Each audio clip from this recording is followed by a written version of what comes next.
श्री शिवाय नमस्तुभयम।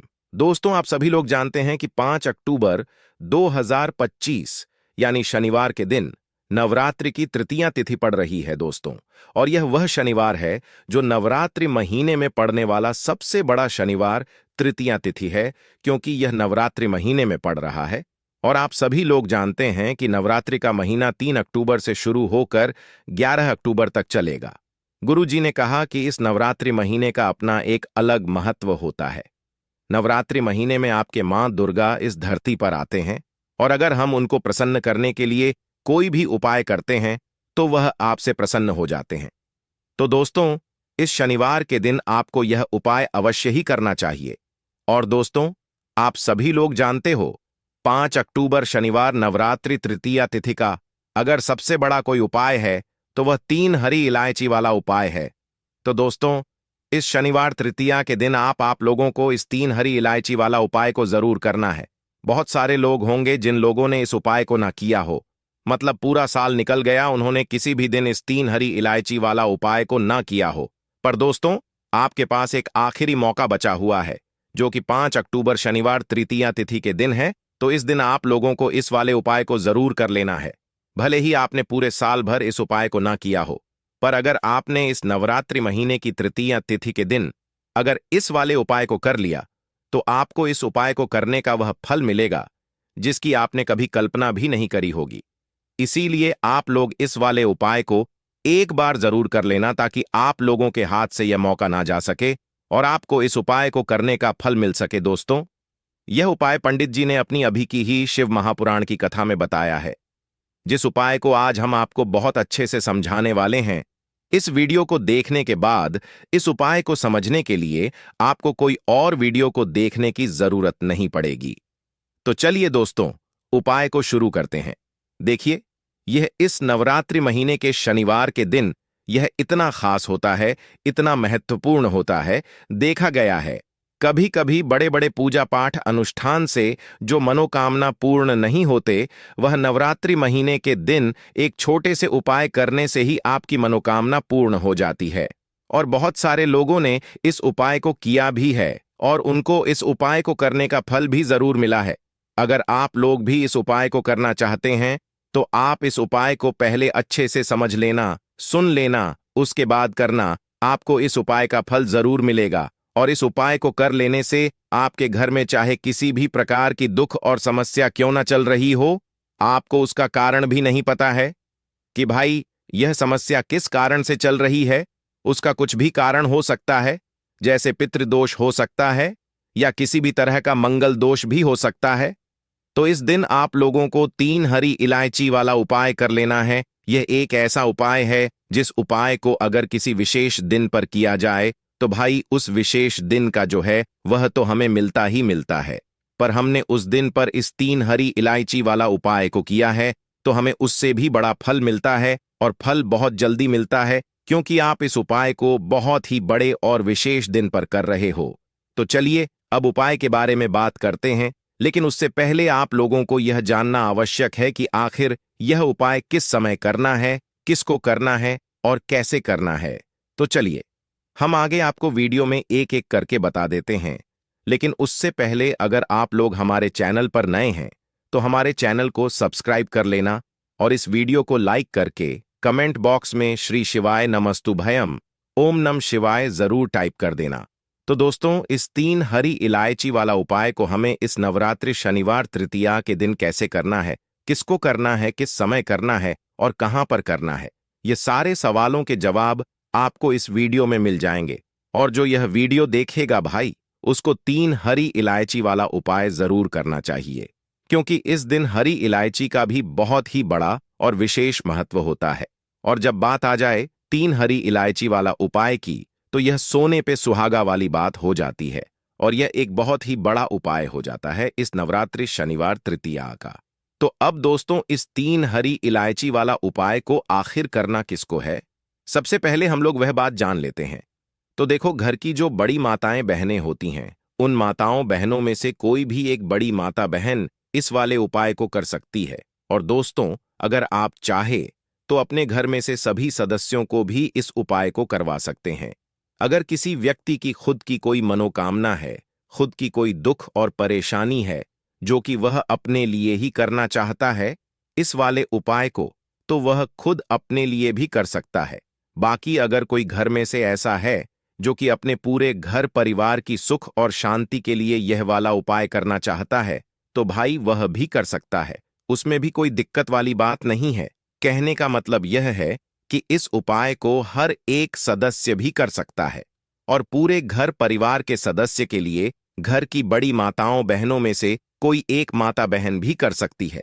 माताएं बहनें घर में उपस्थित ना हो या वह यह वाला उपाय ना कर पा रही हो, तो फिर घर का कोई बड़ा सदस्य भी इस 3 हरी इलायची वाला उपाय को कर सकता है, चाहे फिर वह पुरुष ही क्यों ना हो। उसमें कोई भी दिक्कत वाली बात नहीं है। उसके बाद में दोस्तों जो अगला प्रश्न निकल कर आता है वह यह आता है इस उपाय को लेकर कि आखिर इस उपाय को हमें किस समय करना है, सुबह के समय करना है कि शाम के समय करना है। तो देखो, इस वाले उपाय को आप लोग सुबह के समय भी कर सकते हो और शाम के समय प्रदोष काल में भी कर सकते हो।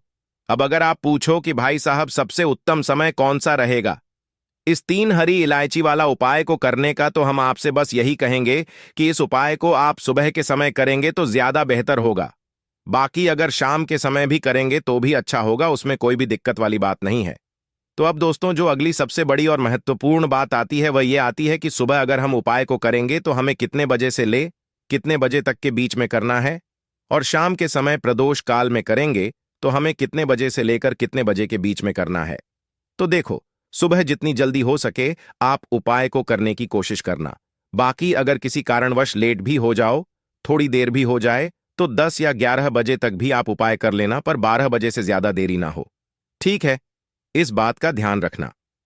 उसके बाद में दोस्तों, अगर शाम के समय पर प्रदोष काल की बात करें, प्रदोष काल का जो समय है होता है वह शाम के 6 बजे से शुरू हो जाता है। मतलब शाम के 6 बजे से लेकर 7 बजे के बीच का जो समय होता है, यह समय प्रदोष काल का समय होता है। इस उपाय को 7 बजे या 8 बजे के बीच में भी कर सकते हो। मतलब शाम के 6 बजे से रात 8 बजे के बीच में आप कभी भी इस वाले उपाय को कर सकते हो, उसमें कोई भी दिक्कत वाली बात नहीं है। तो दोस्तों देखिए, सबसे पहला उपाय मात्र 3 हरी इलायची लेना है और आपके सारे संकट दूर हो जाएंगे। देखो, 3 हरी इलायची क्यों लेना है? देखिए, सबसे पहली हरी इलायची जो है वह धन की परेशानियों को दूर करेगी। दूसरी हरी इलायची जो है वह बुद्धि ज्ञान विवेक की प्राप्ति कराएगी, और तीसरी हरी इलायची जो है वह घर के क्लेश को, घर के संकटों को, घर में संतान संबंधित परेशानियों को दूर करेगी। तो 3 हरी इलायची कहां कहां पर रखनी है, किस प्रकार से रखनी है, समझना। देखो, से पहली बात तो यह है कि जब यह उपाय करोगे तो आप गुरुवार के दिन यानी कि आज रात में भी यह उपाय कर सकते हो। आज पूरे दिन यह उपाय कर सकते हो। शनिवार के दिन भी आप यह उपाय कर सकते हो। साथ ही साथ सोमवार के दिन भी उपाय कर सकते हो। नवरात्रि का ही होना चाहिए। ठीक है, अब देखो करना क्या है। सबसे पहली हरी इलायची। देखो, यह उपाय 2 प्रकार से होता है। अगर आप सूर्यास्त के पहले कर रहे हो तो किस प्रकार से करना है, और सूर्यास्त के बाद अगर आप यह उपाय कर रहे हो तो किस प्रकार से करना है। देखो, सबसे पहले जानते हैं कि अगर आपने सूर्यास्त के पहले आपको उपाय करना है तो क्या करना है। आपको एक हरी इलायची लेनी है। ठीक है, तांबे का पात्र लेना है। तांबे के पात्र के अंदर एक हरी इलायची डाल देनी है, और उसके बाद आपके घर में जहां कहीं भी तुलसी जी है, तुलसी जी की जड़ में आपको सूर्यास्त के पहले पहले आपको तुलसी जी की जड़ में ओम महालक्ष्मी नमः का जाप करते हुए यह हरी इलायची मिश्रित जल आपको अर्पित कर देना है। पहली इलायची आपने तुलसी जी में अर्पित कर दी। अब देखो, दूसरी हरी इलायची जो है वह आपको तांबे के पात्र के अंदर जल लेना है, उसके अंदर दूसरी हरी इलायची डालना है, और यह हरी इलायची ले जाना है आपको भगवान शिव के मंदिर में। अब यह हरी इलायची वाला जो जल है, थोड़ा सा जल आपको गणेश जी वाले स्थान पर अर्पित करना है। ओम गण गणपते नमः या श्री गणेशाय नमः का जाप करते हुए थोड़ा सा जल आप वहां पर अर्पित कर देना, और बाकी का जो शेष जल है भगवान शिव के शिवलिंग पर आपको पूरा जल जो बचा हुआ है वह अर्पित कर देना। यह जब आप अर्पित करोगे तो आपकी कामना क्या होनी चाहिए? बुद्धि ज्ञान विवेक की कामना होनी चाहिए। यदि आप माताएं यह उपाय कर रही हैं तो बच के बुद्धि ज्ञान विवेक के लिए उनको प्रार्थना करना है। आ गई आपको बात समझ में। दूसरी चीज दो, इलायची का हमने उपाय कर लिया। अब जो तीसरी हरी इलायची है, ये आपको क्या करना है। आप ही के घर में मां अंबे की फोटो के सामने, मां अंबे की फोटो के सामने या आपके घर की कुल देवी के सामने आपको एक लंबी बाती का दीपक जलाना है, जिसके अंदर घी भरना है, और उसी दीपक के अंदर आपको यह हरी इलायची डाल देना है। ओम एम रिम क्लीम चामुंडा विचय इस मंत्र का जाप करते हुए। ठीक है, 11 बार मंत्र का जाप करना और एक हरी इलायची दीपक के अंदर डाल देना, और इसी दीपक से माता रानी की आपको को आरती करना है। आ गई आपको बात समझ में। अगर आप सूर्यास्त के बाद अगर आप यह उपाय कर रहे हो ना, तो बस एक चेंजेस ये है, तुलसी जी के पौधे के वहां पर आपको लंबी बाती का, गोल बाती का नहीं, क्योंकि यह जो दीपक लगाएंगे यह माता के निमित्त लगाएंगे, इसीलिए लंबी बाती का दीपक लगाना, और वहीं पर आपको एक हरी इलायची भोग के रूप में आपको रख देना है दीपक के अंदर। ठीक है, और यह दीपक आपको प्रचलित कर देना है। दीपक का मुख उत्तरमुखी होना चाहिए। आ गई आप बात समझ में। देखो, यह उपाय था 3 हरी इलायची का। घर में जो भी धन संबंधित परेशानियां हैं वह भी दूर होगी, घर में बुद्धि ज्ञान विवेक की प्राप्ति होगी, और जो घर में माता रानी दुर्गा के सामने जो दीपक लगाओगे जिसके अंदर हरी इलायची डालोगे, वह होगा माता अंबे को प्रसन्न करने का। दीपक के अंदर जो आखिरी में अगर इलायची बच जाती है तो उसके ऊपर थोड़ा सा कपूर डाल करके उसको प्रज्वलित कर देना। ध्यान रखना, इला की जो खुशबू है वह माता लक्ष्मी को, देवियों को बहुत ज्यादा प्रिय है। तो अगर आपके जीवन की जो भी संकट होंगे वह सब दूर हो जाएंगे। देखिए, यदि शाम के समय सूर्यास्त के बाद अगर आप यह उपाय कर रहे हो तो तुलसी जी में भी दीपक लगाओगे लंबी बाती का। अब माता रानी के सामने तो दीपक आपको लंबी बाती का लगाना ही है, जो कि आपको घर में लगाना है। और भगवान शिव के मंदिर में अगर आपको जल अर्पित नहीं करने देते हैं, क्योंकि देखो श्रृंगार हो जाता है तो जल अर्पित नहीं करने देते, तो वहां पर आप गोल बाती का दीपक लगाना और उसके अंदर एक हरी इलायची डालना, और बुद्धि ज्ञान विवेक की प्राप्ति हो, ऐसी आप कामना कर सकते हैं। यानी कि अगर सूर्यास्त की बात कर रहे हो तो 3 दीपक, और तीनों दीपक में हरी इलायची लगाना है। और ध्यान रखना, भगवान शिव के मंदिर वाला जो दीपक होगा वो गोल बाती का दीपक होगा, और तुलसी जी वाला और घर में जो माता रानी के सामने लगाओगे वो दोनों दीपक जो है वो लंबी बाती के होंगे। आ गई आपको बात समझ में। तो यह पहला उपाय आपको करना है। ये देखो, पहला उपाय, भगवान शिव के मंदिर का जो दीपक होगा वह बुद्धि ज्ञान विवेक की प्राप्ति कराएगा। तुलसी जी वाला जो दीपक होगा वह धन की प्राप्ति कराएगा, और साथ ही साथ आपके घर में जो दीपक जलेगा वह घर के क्लेश को दूर करेगा। तो यह उपाय आपको करना ही करना है। बहुत ही प्यारा सा उपाय है। तो देखो, यह हो गया पहला उपाय। अब हम बात करते हैं दूसरे उपाय की, जो कि आपको आम के पत्तों से करना है। कैसे करना है समझो। आपके जीवन का सारा कर्ज उतार देंगे। किसी भी प्रकार के आपको परेशानी है, धन संबंधित परेशानियां हैं, तो बिल्कुल ध्यान से आप समझने की कोशिश करना। अगर आपको धन की बहुत ज्यादा कमी है, यानी कि आपके घर में पैसा टिकता ही नहीं है, स्थिर लक्ष्मी का वास नहीं है, वैभव लक्ष्मी का वास नहीं है, और आप चाहते हैं कि आपके घर में अष्टलक्ष्मी हो का वास हो, ठीक है। साथ ही साथ अगर आपका कोई पैसा खाकर बैठ गया है और आपका जो पैसा है वह दे नहीं रहा है, तो आपको बहुत ही सुंदर सा उपाय करना है। देखिए, आपको क्या दिख रहा है स्क्रीन पर? आम के पत्तों का गुच्छा, ठीक है। इसमें कितने पत्ते दिख रहे हैं आप देख सकते हैं, ठीक है। आपको 11 पत्ते ऐसे करके आपको तोड़ करके लेकर के आना है। कैसे तोड़कर लेकर के आएंगे? पत्तों को यहां से नहीं तोड़ना है, ठीक है। पत्ते पूरे मतलब पूरी डंठल, आप पूरा गुच्छा तोड़ करके लेकर के आना है, ठीक है। और पत्ते ऐसे लेकर के आना कोमल वाले, ठीक है। कड़क वाले जो पत्ते आते हैं ना, वो मत लेकर के आना। जो नए पत्ते होते हैं, ताजे पत्ते, उनको लेकर के आना है, ठीक है। डंठल पूरी ऐसी तोड़ना गुच्छे सहित, तो पत्ते अपने आप निकल कर आ जाएंगे। अब आपको क्या करना है, इन सभी पत्तों को आपको निकाल देना है, ठीक है। 11 पत्ते हो तो बहुत ही अच्छी बात है। 9 पत्ते हो तो भी आप इन 11 पत्तों की आप आपके घर में आप तोरण भी बांध सकते हैं। यदि आप तोरण नहीं बांधना चाहते तो यह जो पत्ते हैं वहीं पर आम के पेड़ के नीचे आपको रख देना है।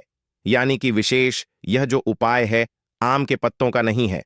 आम के पत्तों का अगर आपको तोरण बनाना है तो आप बना सकते हैं, लेकिन यह विशेष उपाय जो है वह आम की लकड़ी का उपाय है। देखो, यह जो पूरी लकड़ी दिख रही है, इस लकड़ी को आपको तोड़ना है। आप जब इसे तोड़ेंगे तो इसे 11 भाग में आपको तोड़ लेना है। बरोबर की साइज में होगी तो बहुत ही अच्छी बात है। आपको तोड़ करके इसका का गुच्छा तैयार कर लेना है। ठीक है, देखो वीडियो के अंदर पूरा एक विस्तार से बताने का प्रयास किया है। अब इसके ऊपर आपको जो सूत आता है ना, सूत का धागा, वो आपको लपेट लेना है 11 बार। ठीक है, अब आपको लेना है शहद।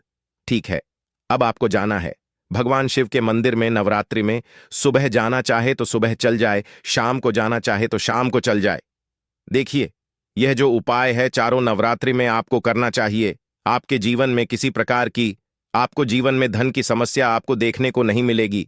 देखिए, अब आपको क्या करना है, जो शहद है वह लकड़ी के आगे वाले जो हिस्से में है ना, आपको शहद लगा देना है। और आपको ये जो लकड़ी है पूरे उस तरफ पूरा शहद लगा देना। और ये जो लकड़ी है आपको माता अशोक सुंदरी वाले स्थान पर आपको रख देनी है। देखो, वीडियो के अंदर बताने का प्रयास क्या, यह माता अशोक सुंदरी वाला स्थान है। यहीं पर आप यह लकड़ी का घूं छा रखेंगे। शहद वाला हिस्सा जो होगा वह भगवान शिव के इधर होना चाहिए, और सादा सिंपल जो हिस्सा होगा वह जलाधारी तरफ होना चाहिए। अब आपको आपकी जो भी इच्छा है वह आपको माता अशोक सुंदरी से कहना है। भगवान शिव से कहना है कि यह मेरा पैसा लौटा नहीं रहा है, हमारे घर में स्थिर लक्ष्मी का वास करो, हमारे घर में धन की समस्या जो है उसे दूर करो। आपकी जो भी विशेष मनोकामना है, जो भी इच्छा है धन से जुड़ी हुई होनी चाहिए, वह इच्छा ठीक है, वह आपको बोल देना है। अब आप क्या करेंगे, एक सफेद रंग का रुमाल लेना। ठीक है, सफेद रंग का रुमाल लेना, और जो शहद आपने लकड़ी पर लगाया था वही शहद थोड़ा सा आपको निकाल करके, थोड़ा सा बिल्कुल आपको निकालना है, और उसे आपको कपड़े में ले लेना है। ठीक है, अब इस कपड़े को लेकर के आपको घर पर आ जाना है। देखो, हो सके तो नया रुमाल हो तो बहुत ही अच्छी बात है, नहीं तो आप कोई भी छोटा सा कपड़ा भी ले सकते हैं, सफेद कपड़ा। अब इसकी पोटली आपको आपके घर पर रख देनी है, और जो भी आपको पैसा नहीं दे रहा है उसे आपको फोन लगाना है। निश्चित ही वह आपके जो पैसे हैं वह दे करके जाएगा, और आपके घर में जो भी धन संबंधित परेशानियां हैं यह पोटली आपको घर पर रखनी है।